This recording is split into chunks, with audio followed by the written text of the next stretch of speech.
નમસ્કાર, ગુજરાત ફર્સ્ટ ન્યૂઝમાં આપનું સ્વાગત છે। હું છું પ્રતિપાલ સિંહ। વાત કરીશું ભગવાન જગન્નાથની। ભગવાન જગન્નાથ સહિત બહેન સુભદ્રાજી તેમજ ભાઈ બલરામજીના જે રથ છે તે નિજ મંદિર પહોંચી ચૂક્યા છે। 147મી રથયાત્રા છે તે શાંતિપૂર્ણ માહોલમાં સંપન્ન થઈ છે। નગરચર્યા બાદ નિજ મંદિર પરત ફર્યા છે ભગવાન જગન્નાથ। તેઓની આરતી ઉતારવામાં આવી રહી છે, સાથે તેઓની નજર પણ ઉતારવામાં આવી। અને ત્યારે હાલમાં જે રીતે જે પટરાણી છે તેઓના પત્ની છે તેઓ રિસાયા છે ને ભગવાન છે તે હવે જે રાતવાસો છે તે મંદિર બહાર જ કરશે। આપ જોઈ રહ્યા છો મહંત દિલીપદાસજી મહારાજ છે, તેઓની સાથે ટ્રસ્ટીગણ પણ છે મંદિરના, તેઓ ભગવાનની આરતી છે તે કરી રહ્યા છે। અને હજારોની સંખ્યામાં જે ભાવિક ભક્તો છે તે મંદિરની અંદર તેમજ બહાર અત્યારે હાલમાં પણ ઉભા છે। અને દિવસ દરમિયાન જે રીતે રંગે ચંગે ભગવાન જગન્નાથજીની 147મી રથયાત્રા છે તે ઉજવવામાં આવીને ભારે હર્ષોલ્લાસ સાથે તમામ લોકો તેમાં જોડાયા હતા।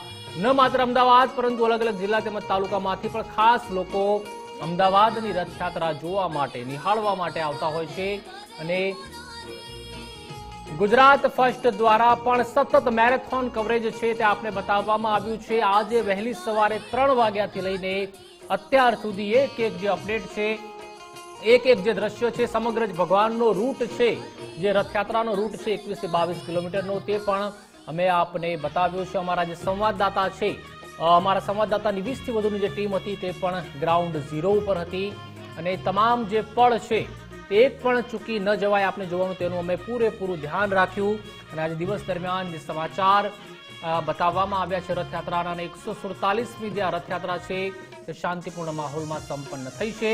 અને તેનું ખાસ જે ધન્યવાદને પાત્ર છે તે ગુજરાત પોલીસ છે, ગુજરાતનું તંત્ર પણ છે।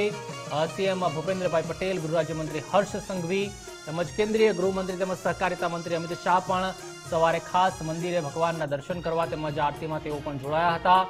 ત્યારે રંગે ચંગે દર વર્ષની જેમ જે રથયાત્રા છે તે આજે પણ સંપન્ન થઈ છે। તો કોમી એખલાસના પણ દ્રશ્યો છે તે જોવા મળ્યા હતા। જે મુસલમાન બિરાદરો છે તેઓ પણ આમાં જોડાયા હતા, તેમજ સાથે સાથે મહંત દિલીપદાસજી મહારાજને પણ જે ચાંદીનો રથ છે તે પણ આપવામાં આવ્યો।